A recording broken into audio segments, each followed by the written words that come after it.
Today we're going to talk about a cell type that we've sort of skipped over earlier in the semester. And throughout the times that we talked about this cell earlier in the semester, I just said, we'll talk about that later, we'll talk about that later, we'll talk about that later, because I wanted to be able to fully go into some of the details of that cell, and we really needed a bunch of other pieces before the cell made total sense.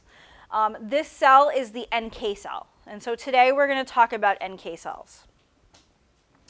Does anyone need to further look at this note on the board? Because I have a thing I want to draw on the board while we're talking today.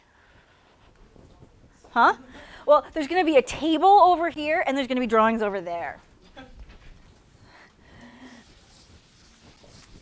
So our table for today is one where I'm going to give you a question right now about NK cells. And as I'm telling you information about NK cells throughout today, if you hear me say a fact that you feel has bearing on this question that I'm going to ask you, I want you to say, oh wait, that's a thing, put it in the table while I'm talking. And so you all asked me a question at the very beginning of the semester when you saw NK cells in your textbook. You asked me, are NK cells part of the innate immune system or part of the adaptive immune system? And so my question for you is, are they part of the innate immune system or are they part of the adaptive immune system? And so as you see things about NK cells today that you think are evidence for them being either innate or adaptive, please stop me, raise your hand, and point those things out. And just to remind you before we get going, these are some of the things that people refer to as the cardinal features of adaptive immunity, or the things that define adaptive immunity. One of them is specificity. So it is the fact that we have responses to a specific antigen in the adaptive immune response. The big part of that is the diversity, the use of VDJ recombination in order to make these very diverse receptors. A memory response, which is what we talked about the last lecture, is actually one of the things that defines adaptive immunity. That's sort of related to this idea of clonal expansion, which defines adaptive immunity. Specialized responses, contraction, all are important defining features of adaptive immunity, and the idea of not reacting to self. So all of these things are ways that we might define adaptive immunity. Today, like I said, I want you to tell me about whether you think NK cells are either innate or adaptive cells. NK cells are covered largely in chapter 12 of your textbook, although we see a few details about them in other places. And they are covered in chapter 12 of your textbook as an example of effector cells.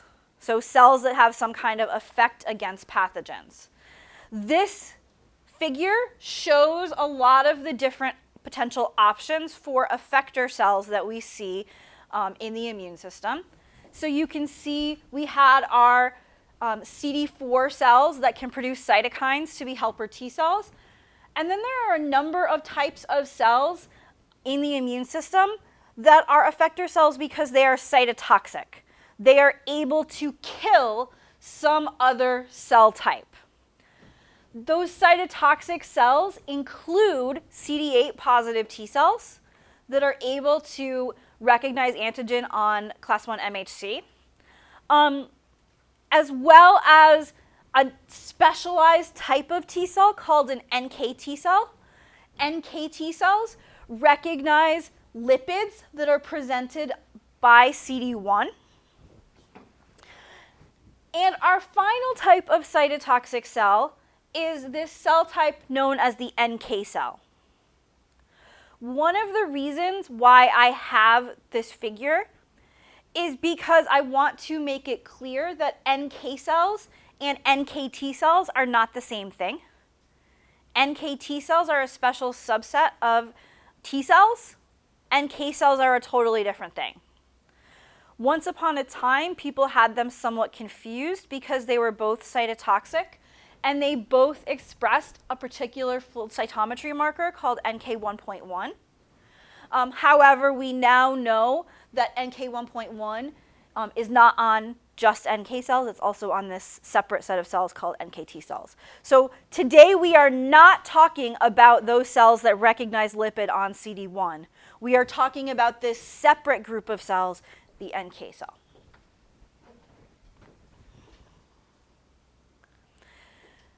Developmentally, NK cells develop from some progenitor cells as shown here. So we have the hematopoietic stem cell that we've seen throughout the semester that can differentiate into the common lymphoid precursor cell.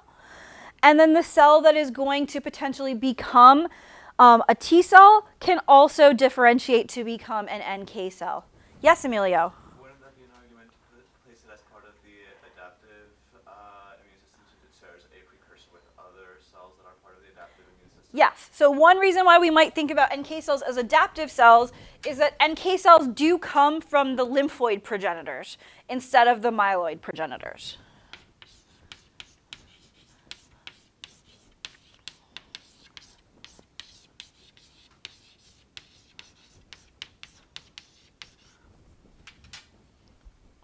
Absolutely.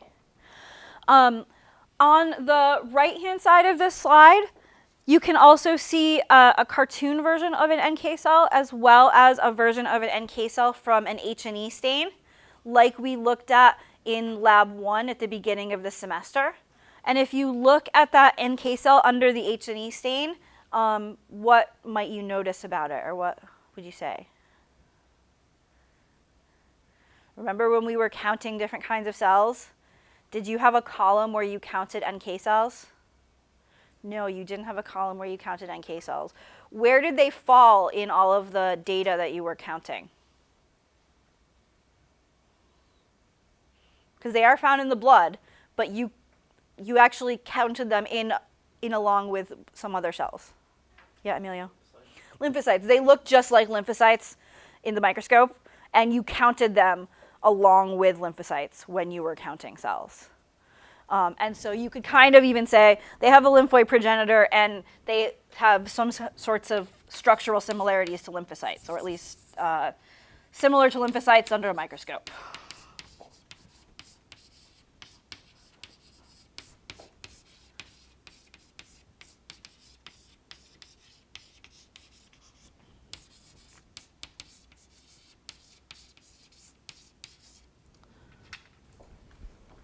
So we already got some evidence for what's going on here. We can also think a little bit about the timing at which NK cells tend to act following infection. And you can see that timing here. In this shaded blue thing that's kind of washed out up here, you can see virus replication.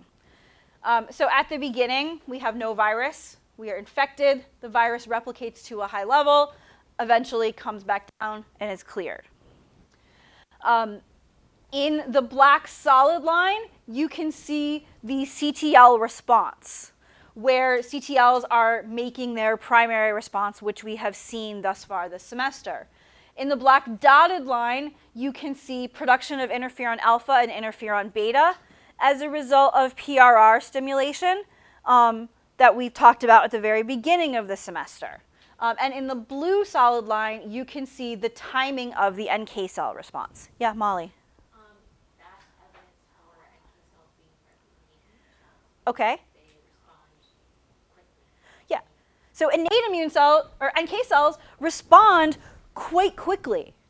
They respond rather early compared to CTLs in response to infection. In fact, NK cells, if you look at our virus replication, NK cells are sort of responding at the time where we stop the virus from continuing its exponential rise. The NK cells kind of get the virus under control, and the CD8 cells then wipe it out. So the CD8 cell peak is where the virus actually goes away, but the NK cell peak is where the virus kind of gets to a steady state and stops exponentially increasing. And so based on the timing of the response, we can think about NK cells as seeming like innate cells. And so you can already see why I'm coming up with this thing, because you can see we're getting things in both columns. In fact, innate cells are frequently turned on by that interferon alpha and interferon beta that's coming from the PRR response. NK cells have a specific function. If you hadn't figured that out, NK stands for natural killer. And so you might guess that the function of these cells is to kill, because there's killer in their name. And so NK cells will interact with cells that are infected by a virus, potentially cells that are injured or stressed, including some tumor cells. And that NK cell will specifically interact with that infected or injured cell and lead to the apoptosis of that cell by specifically recognizing perhaps the infected cell as opposed to its uninfected cell neighbors. So that's the general idea of the function of NK cells. Yep? Specificity. Does that specificity recognizes specific targets? And that's an argument for adaptive. Okay, so let's come back to that. I'm going to table that one until we go through the receptors. And so when we talk about the receptors, we can discuss specificity again. So it's a great point in terms of that, of being specific potentially to injured or infected cells and not target cells. But let's talk about how the receptors work before we go into that. Great point. The way that NK cells perform their cytotoxicity is depicted here. I almost love this figure. There's one problem with this figure. So NK cells are able to kill other cells by producing cytokines like interferon gamma or by secreting perforin and granzyme.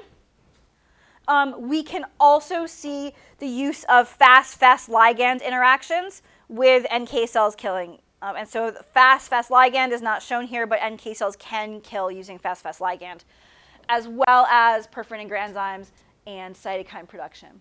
The one thing I don't love about this picture is I love the fact that we are seeing directional secretion. So it's not like this cell is secreting stuff in 360 degrees all the way around it. But in real life, it secretes it at the infected cell, not in the other direction. I understand that artistically that would be hard to draw, but this should be secreted that way instead of randomly this way. Otherwise, it's perfect. Yeah, Molly. Is the fact that it does the same kind of killing mechanisms as cytotoxic pseudocytes the same, like an argument for it being adaptive? We can think about similarities to CTLs. So we'll put Emilio's specificity up here. We'll put it with a question mark. And similarity in function to CTLs in terms of these cells are going to use the same mechanisms as CTLs, perforin, granzyme, FAS, in order to kill their targets. So all of those are great potential points.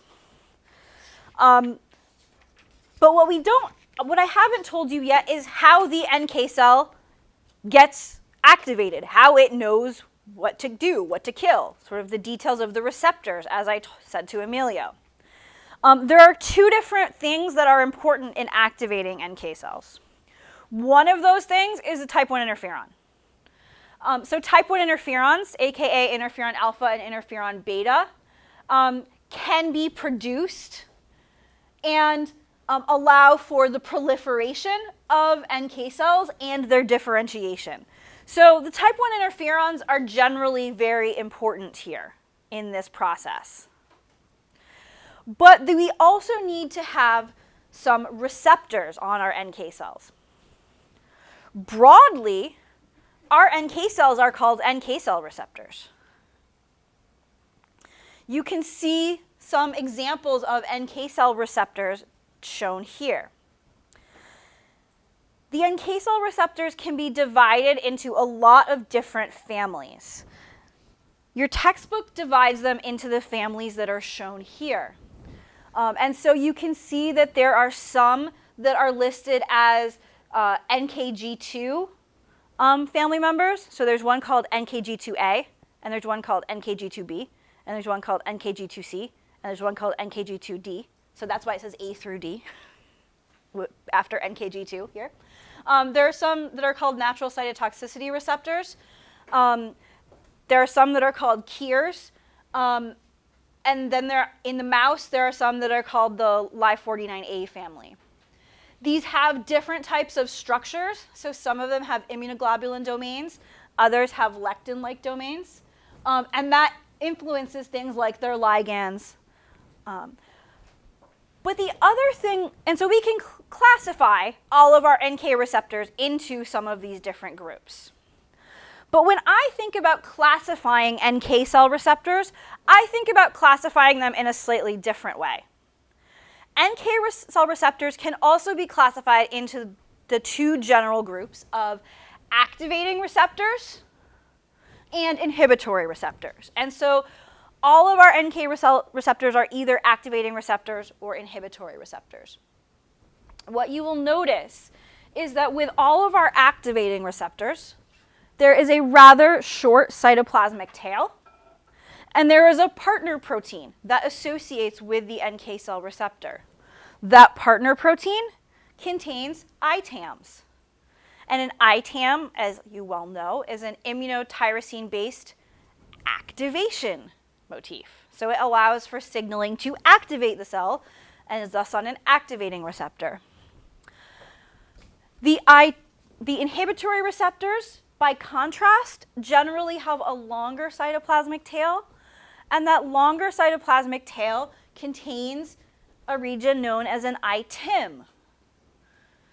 An ITIM is an immunotyrosine-based inhibition motif, and this leads to negative signaling or inhibitory signaling from these receptors. CTLA-4 also had an ITIM, or works through ITIM signaling. And so we have some receptors that are going to lead to on signals and some that are going to lead to off signals with our NK cells. There are members of those different structural families I mentioned that are going to be part of either activating or inhibitory receptors. So if you look at this slide that I just showed you from your textbook, what you can see is that the NKG2As, it says most, but not all activating. And in fact, I'm going to give you an example on both sides of that. You can see that the NCRs are largely activating, but KIRs, some are activating, some are inhibitory. LY49s, some are activating, some are inhibitory. So the biggest thing I often think about with my NK receptors is it an activator or is it an inhibitory receptor? Although we could also classify them by structural family. Yep, Nadia.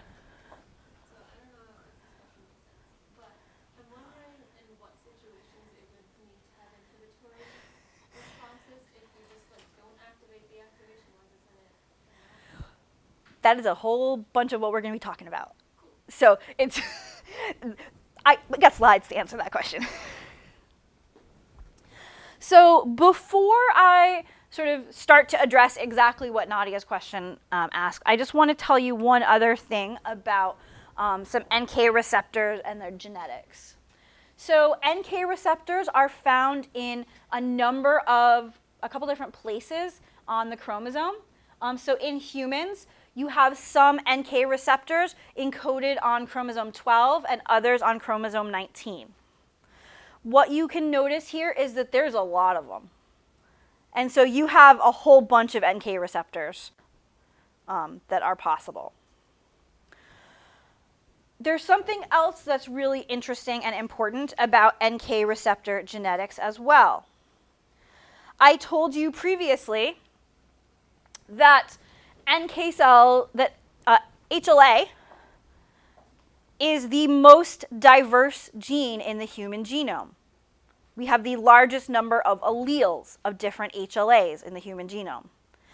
if you were to keep ranking genes in terms of most alleles, as soon as you were done ranking HLAs, the next set of genes you would list are NK receptors.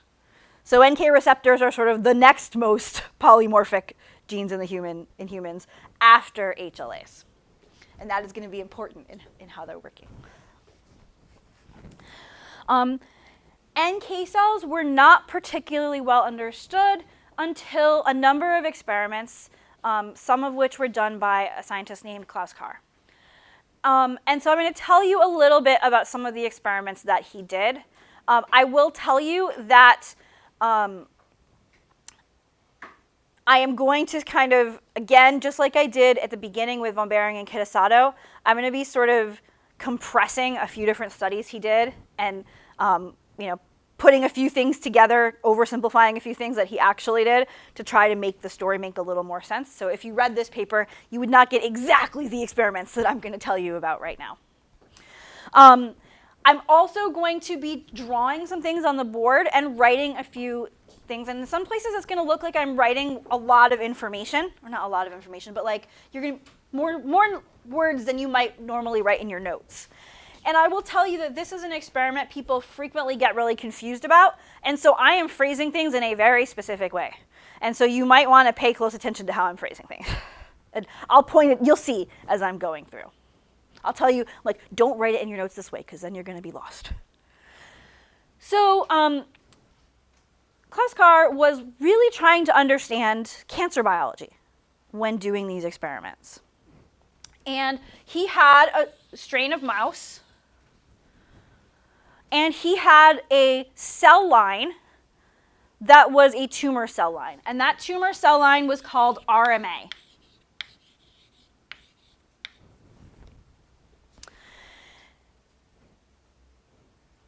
I don't currently remember the type of MHC that the mouse had.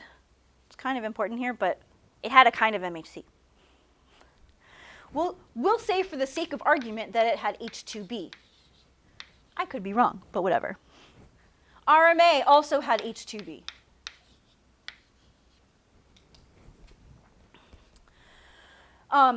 And we could put the RMA cells into the mouse. When that experiment was done, the final result was that the mouse got a tumor. And in the end, the tumor lives, and the mouse dies. The biggest problem that people have taking notes about this experiment is sometimes they just write dies. And then later on, they don't know if the tumor died or the mouse died. Because in each experiment, one of them dies. It's either the tumor dies or the mouse dies. And so if you just write dies next to all of them, you are going to be lost later on. So notice that I'm being very specific. Here, the tumor lives, and that means that the mouse dies. Let's see, and there was a question. Molly, you have a question? Maybe I'm just making up hands. All right, so they did this experiment, and they then wanted to try to understand sort of the biology of cancer. They wanted to understand things that were making the RMA cells into tumors. And so they did some mutations in the RMAS cell, or the RMA cell. They mutated it. Basically, they just treated it with an agent to lead to mutations. And they ended up with this new strain. They had a few other strains, but they ended up with one that was called RMAS. They didn't know anything about what genes had been mutated or anything. They just had this cell line that they mutated, and it was called RMAS. RMAS was put into the mouse. Again, we'll say it's an H2B mouse. Yet in this case, we see that the tumor dies, and the mouse lives. Happy mouse. And in fact, further investigation indicated that the tumor died because there was an immune response to the tumor.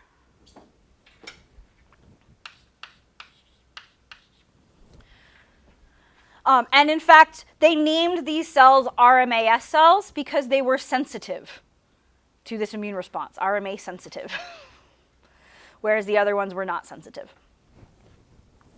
So they did this type of experiment. They also did some other types of experiments to look at things like what was missing in RMAS cells and ways that they could change genes in RMAS cells.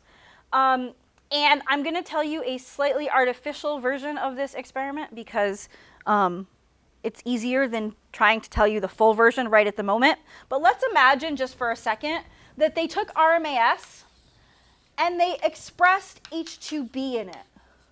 They made sure that there was a huge amount of H2B proteins being made of this MHC class 1. And then they put it back into this mouse. Suddenly, the tumor lived and the mouse died. And it turns out that we now know that the mutation that occurred in RMAS cells is in one of the MHC class 1 processing proteins. And so RMAS cells normally do not have, so here's the normal RMAS cell, do not have H2B on their surface. If you somehow were to get H2B on the surface of those cells, suddenly the tumor is able to avoid the immune response. Whereas in this case, where there is no MHC on the surface of the cell, an immune response happens. And as a result, these scientists came up with a hypothesis. And they hypothesized something that is known now as the missing self hypothesis. We've talked about how the immune system has self, non-self recognition. However, they hypothesized that there was some kind of mystery immune response that could kill cells that were missing MHC. So if self was missing, so it's not just self or non-self, there's also this question, if self is missing, if MHC is missing, the cell gets killed. The tumor cell dies because it's lacking MHC. And if it has MHC, then the immune system does not kill that cell. And so they came up with this idea of the missing self hypothesis, that we have a specific response to cells that are missing MHC. Yeah, Molly. How does that then work with non-nucleated cells? So that's a great question. So what I mentioned to you is that RMAS cells are missing a protein that's involved in putting MHC class 1 on the surface. And so specifically, the missing self hypothesis is not just are you missing all MHC, it's are you missing MHC class 1, which is found on all nucleated cells, not red blood cells. And we can deal with the red blood cell problem later.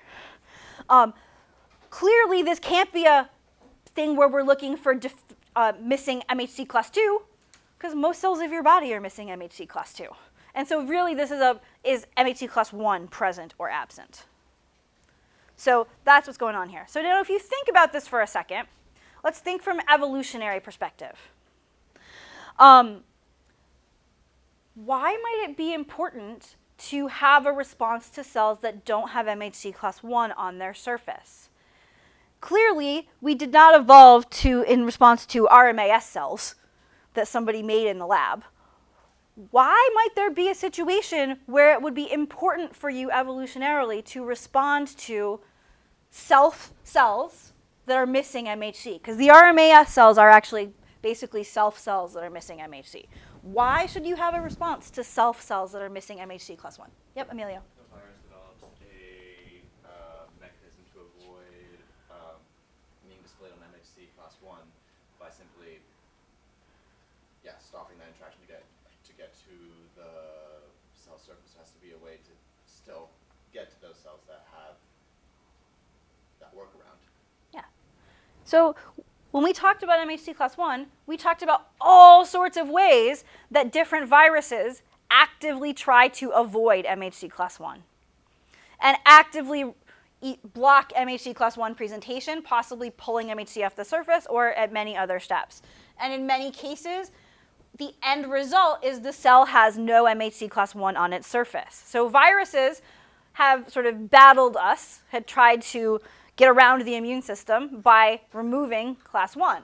Happily, we have a way to deal with those cells that are missing class 1. So this is kind of you can think of this as a back and forth battle between viruses and the immune system. This is our way of dealing with the fact that viruses have all of these evasion mechanisms.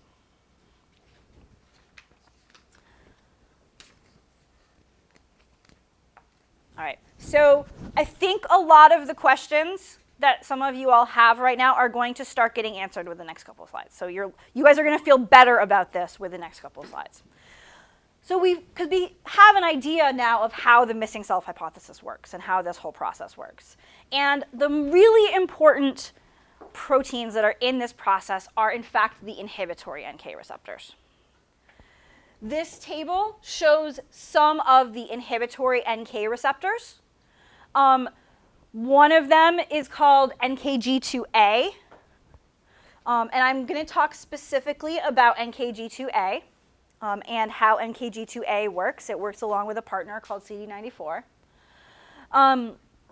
And a lot of them are from this KIR group, although I will tell you that that is changing.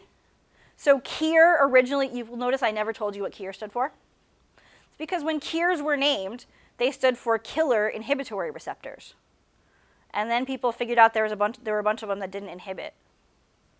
And so then they got renamed to be killer immunoglobulin-like receptors, because they all have an immunoglobulin-like fold.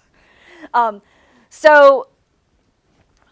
in fact, I still have to catch myself when I say what KIR stands for, because I learned them as killer inhibitory receptors. But many of them are, in fact, inhibitory receptors. This table lists many of those inhibitory receptors, but it also lists something important, which is the ligand for most of these receptors. So take a look at the ligand for these receptors that we can see. What do you notice is the ligand for almost all of the inhibitory NK receptors? MHC class 1, exactly. And so these molecules, especially KIRs, can bind MHC class 1. This binding is shown on the right-hand side. So in the yellow, you can see the MHC alpha 1 and alpha 2 domains and the peptide, which is red. In this dotted box, you can see how the T cell binds to the MHC plus peptide. And you can see that the T cell kind of broadly sees the MHC and the peptide. NK receptors instead bind sort of over here to the side of the receptor at a different angle. And so in fact, this binding really doesn't matter which peptide is there. There's not a whole lot of peptide specificity. It's just about binding to the MHC molecule. And so the way that this works, is that if we have a cell that has its normal MHC, that MHC will bind to an inhibitory NK receptor and say to the NK cell, no, I'm good. I'm okay. And tell the NK cell not to kill it. If, however, that cell is missing MHC class 1, then that cell will not be able to inhibit the NK cell, and the NK cell will go ahead and kill. This still doesn't answer our red blood cell problem, but we're going to get there. Yeah, Molly. So,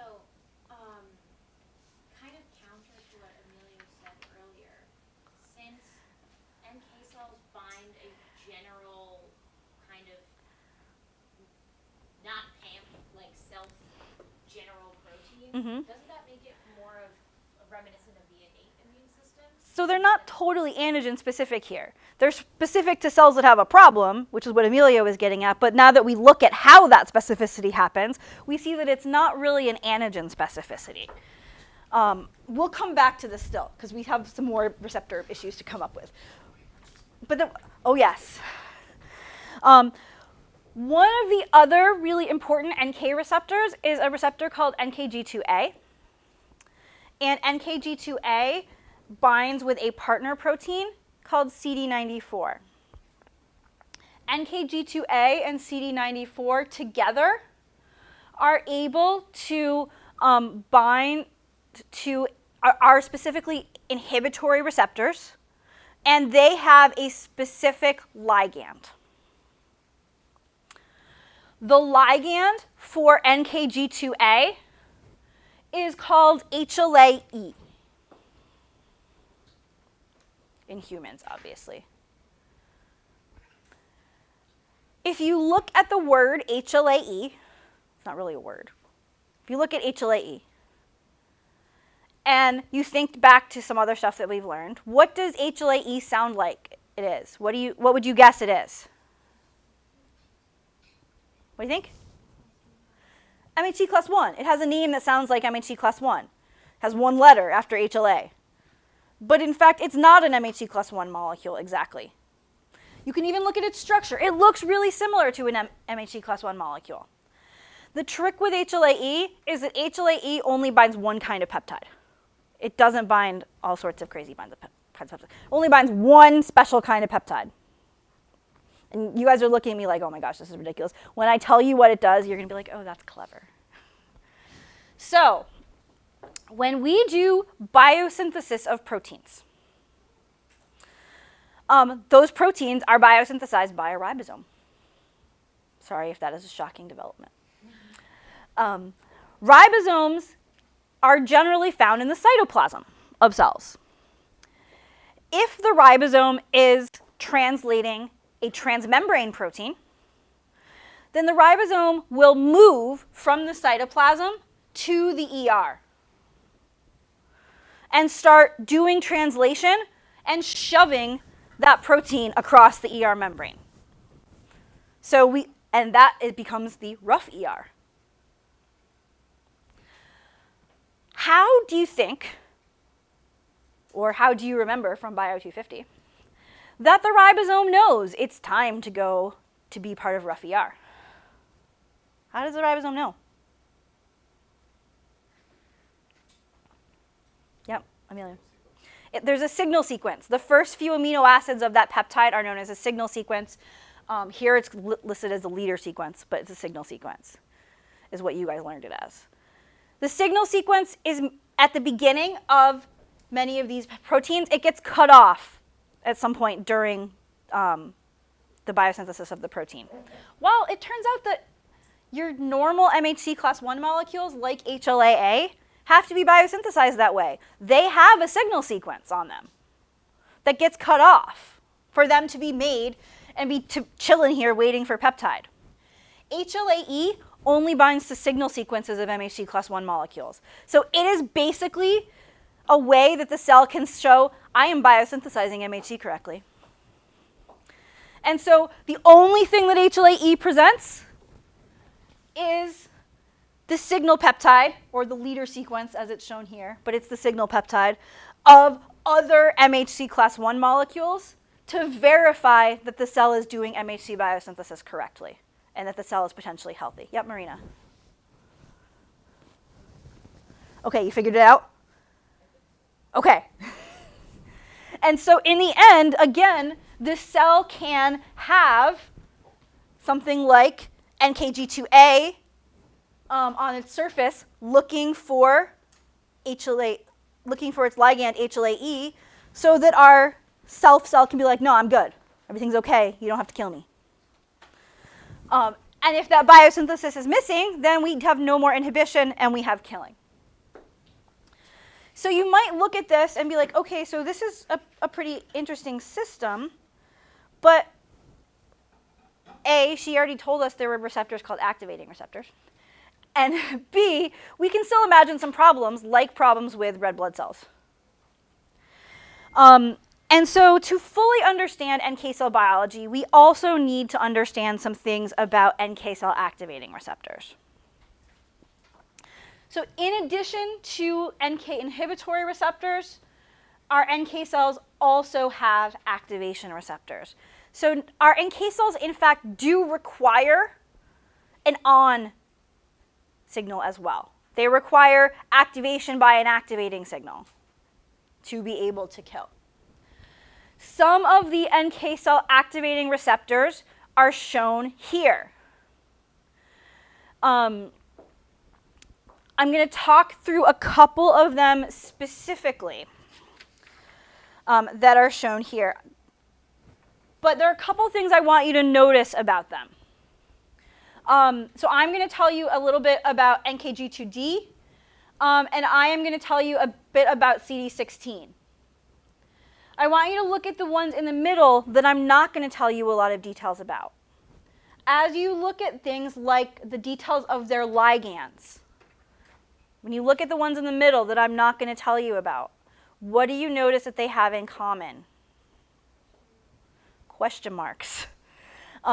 There is a lot that is not understood very well about NK activating receptors. There are a lot of open questions about NK activating receptors. So I'm going to tell you about 2 examples that we understand decently well and that make a lot of sense. But there's a lot of other parts of NK activating receptors we don't know a lot about. So the first of these NK activating receptors I want to tell you about is called CD16, which is the one that's drawn on the top. And this activating receptor, like any of them, leads to what you can see on the right, activation.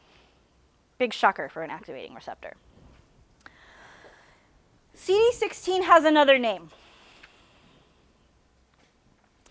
CD16's other name is the Fc gamma receptor. Specifically, it is Fc gamma receptor 3.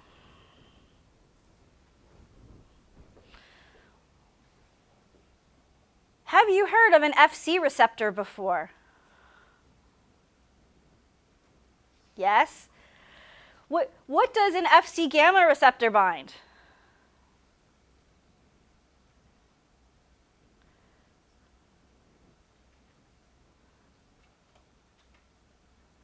I am holding back my snarky answers. Yes? The constant region of the Fc portion of an G antibody. Yeah, binds the Fc portion of IgG. So in fact, if we were to think about activation through the Fc gamma receptor, basically the idea is that we have some kind of infected cell or some kind of target cell with an antigen on its surface that will bind to antibodies, and then binding of those antibodies to CD16, our Fc gamma receptor, will activate the NK cell. You could imagine the most famous examples of this are with viruses with envelopes. Those enveloped viruses have to put some viral proteins in the cell's membrane in order to do budding. And so that's a pretty famous example of where we have a virus protein on the surface of an infected cell. Antibodies can bind, activate an NK cell to kill that infected cell. But you could imagine a lot of different potential antigens here that the antibodies are binding to. Great news. Such exciting news.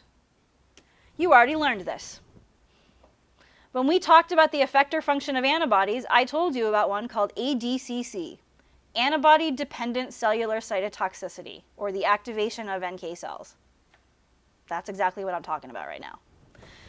So recall that if we have some cell with antigen on its surface that is bound by antibodies, those antibodies are going to be of the IgG isotype.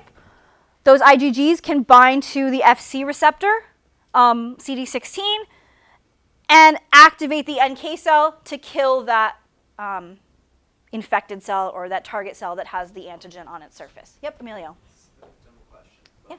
Why does, say, it not go the other way around? Why wouldn't there be a chance of an NK cell binding free-floating IgG and then either just acting, being constantly on, or, yeah. Because a lot of this is going to involve things like cross-linking. And with the NK cell, as you'll see, cross-linking is going to be kind of important. And so I'll come back to that question on like 2 slides or 3 slides from now. Okay? So that's one type of NK cell activation. The other NK cell activation that I want to tell you about is NK cell activation through this protein, it's listed here, called NKG2D. So I also want to tell you about NKG2D because NKG2D is pretty well understood too. When I told you about CD16, I said CD16 has a specific ligand. Well, NKG2D has a specific ligand too. NKG2E has a few different proteins that it can bind. One is called MIC-A, one is called MIC-B, and one is called, I've always learned it as RAE1. This figure has a T in there, but I always learned it as RAE1. These are the ligands for NKG2D. These proteins are all produced by a cell when that cell is under stress. So if that cell, for example, is having some metabolic problems, perhaps because it has a virus replicating within it and it's trying to make virus proteins and cell proteins. Or perhaps if that cell is a transformed tumor cell, that... Hi everyone. I apologize for the change, but it looks as though my mic pack's batteries ran out with about 15 minutes left in this lecture, so there's no audio for the last 15 minutes of my recording. I'm recording the rest of the slides a little bit later after the fact so that you have this information. I apologize to students in Bio 348 if this information doesn't match your notes perfectly, as I'm doing it a bit from memory of what we talked about that day. As I was previously saying, the NKG2D ligands are MIC-A and MIC-B, or RAE1. These are made when the cell is under stress. I was just mentioning some information about viral infection potentially causing stress.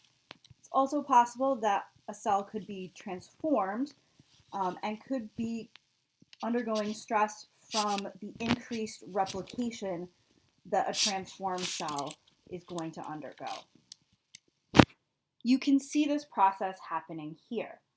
If we have some type of cell that is infected, like the cell on the left, with a particular bacterial, that infected cell might start producing MIC, which you can see again on the left-hand side, because of the stress of supporting that bacterial replication. You could also see that tumor cells might start expressing MIC, as is shown on the right, as a result of increased metabolic demands or that kind of cell stress.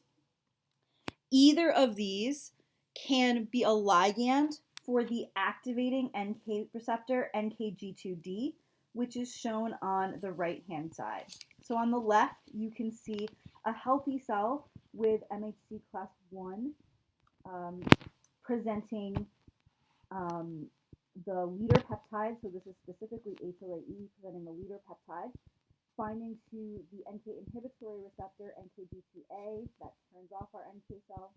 On the right-hand side, you can see our virus-infected cell producing the cell stress protein MIC, binding to NKG2D, that can activate our NK cell and lead that NK cell to be cytotoxic against that infected cell. This is a little bit of the simple view of how NK cells work.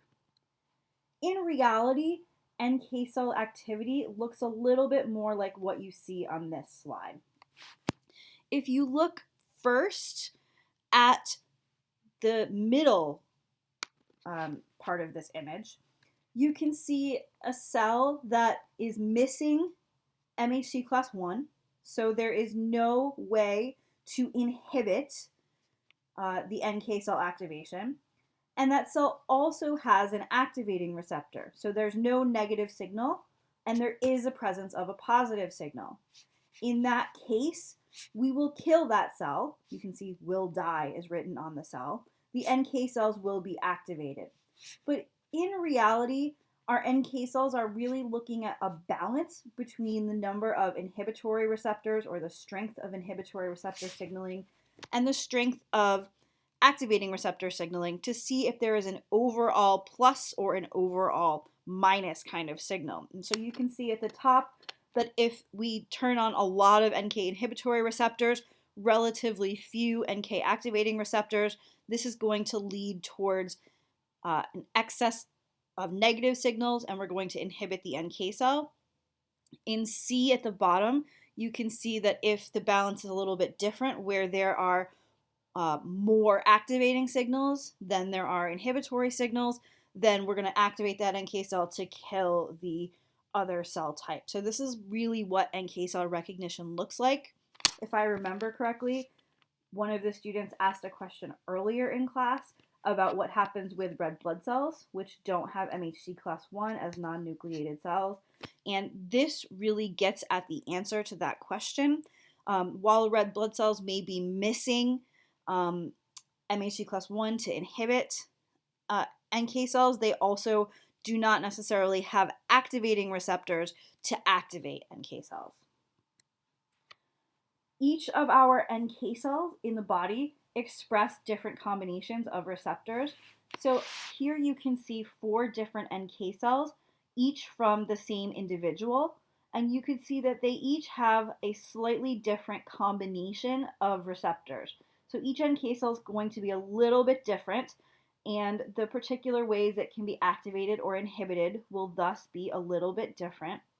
We do see a process of selection of NK receptors that happens on some NK cells, although that's not very well understood.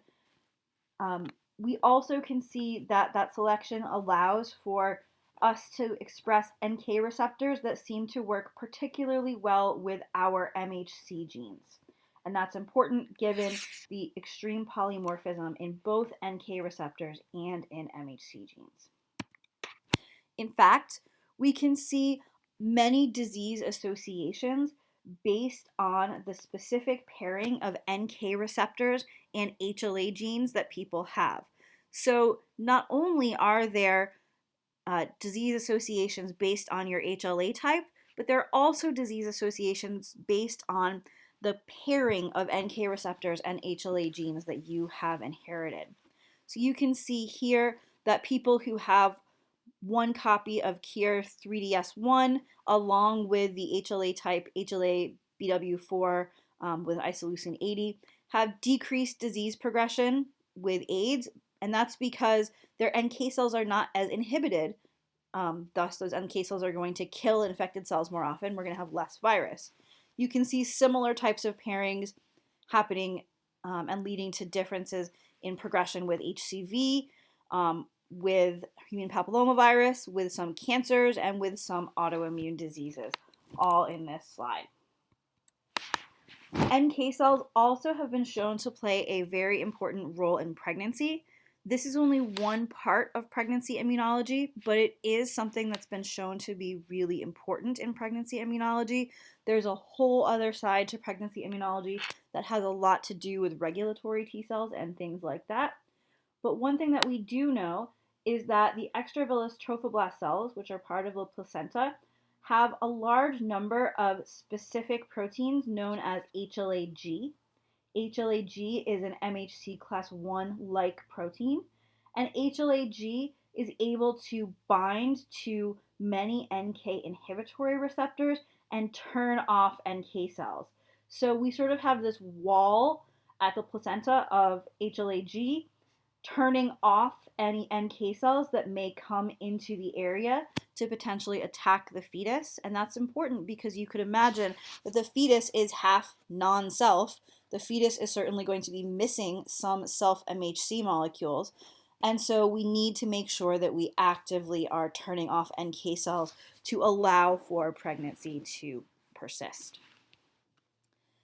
At this point, we stopped to think a little bit about whether NK cells are innate or adaptive cells. So this is where I asked the class whether they thought that NK cells were innate or adaptive cells overall. I believe that the answer is yes. And we could come up with good pieces of evidence to put NK cells in either the innate or the adaptive category. We can talk about the fact that NK cells are responding pretty early to infection as being innate-like. They also don't do VDJ, which is an important way that we can think of them as being innate-like. We don't see a memory response. But we do see sort of a clonal expansion and contraction response. We see that kind of a pattern with our NK response. These cells are coming from a lymphoid lineage and have a fair number of similarities to cytotoxic T cells. And so we can sort of messily try to put NK cells into one or the other bucket, though most people tend to put them in the innate immune category. This got even more complicated with an additional set of experiments.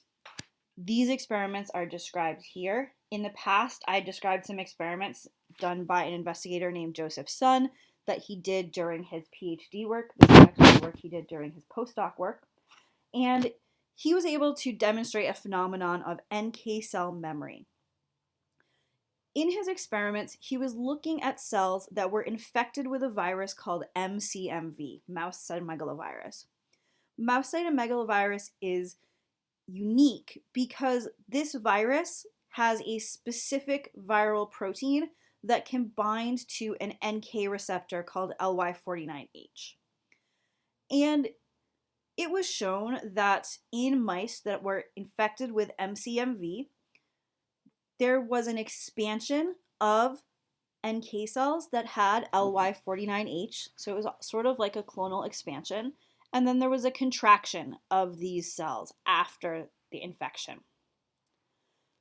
It was noted that if you took these cells out of a mouse at the end of this process and used them in vitro, they were more effective at killing targets than were cells that had never seen MCMV before, as if these cells had been differentiated into an effector cell. We can see some of this here as well. If we have some mice where we give those mice some NK cells that we can measure by flow cytometry as well as MCMV and measure the LY49H response to this virus, we can see a nice clonal expansion response. We can see kind of the traditional response of a primary response and then contraction that we think of as being part of an adaptive immune response. And you can see that that timing even looks a little similar to adaptive immune response timing. We can then take those same mice who had NK cells that had responded to MCMV 50 days before and isolate those NK cells. You can see that isolation listed here as day 50 Li49H plus CD45 plus NK cells. And we can put those into neonatal mice who have no NK cells. And we can also infect those neonatal mice with MCMV. If you look at the data on the right, you can see in the blue line what happens to neonatal mice who get PBS instead of any NK cells, and they die quite quickly of MCMV infection. If we give the mice just NK cells that have never seen MCMV before, then those NK cells are somewhat protective. You can see that in the red and in the orange lines. But if we transfer in memory NK cells that have seen MCMV before, these cells are more effective at helping the neonatal mice survive. And what you can notice is that in the green line, which is the memory NK cells, we have injected only 10 to the 4th cells, which is the equivalent of the red line with the naive NK cells. It's not nearly as many as we see in the orange line, and yet these memory cells still are more protective. And so what we think happens is that these NK cells can become activated, will proliferate into more effector-like NK cells, and that we may have the formation of some long-lived memory NK cells that can generate a secondary response to re-exposure of the virus. One thing that is a little bit tricky about some of these data is that most of these data were performed in response to this virus, MCMV, which has the unique protein M157 that binds to LY49H. There have been some other similar experiments done with other viruses, but it's possible that this MCMV system is a little bit unique. However, there have been a few repeat experiments with other viruses. And so our traditional model was that we sort of had the innate immune response of myeloid cells, as shown in green here, and the NK cell response that was a little bit earlier, but also was the same at primary and secondary infection, sort of being like another type of the innate response, and that was quite different than the adaptive response. We now think that we can have an NK cell response that has kinetics that look more similar to what we see in the adaptive immune response, that improve upon secondary infection, that actually have that same kind of kinetics of the response that we see in B and T cells. And this helps us further understand that NK cells may in fact be a little bit of a bridge between the innate and adaptive immune responses. They may in fact not be really easily classifiable into one or the other types of responses. Our immune system did not evolve to be classified neatly into textbook chapters. And so we can see these cells that seem to be somewhat on the bridge. NK cells, in fact, evolved, we think, before B and T cell responses, so they may have been an earlier phase of an adaptive-like immune system. And immunologists are now noticing multiple types of cells like this. They are now called innate lymphoid cells, or ILCs, which are cells that are derived from lymphoid precursors and have some aspects in which they're like lymphocytes, but also have more innate-like functions. And so we're realizing that the innate and the adaptive immune system really have been evolving together and are not these two black and white separable systems that we originally thought. Thanks.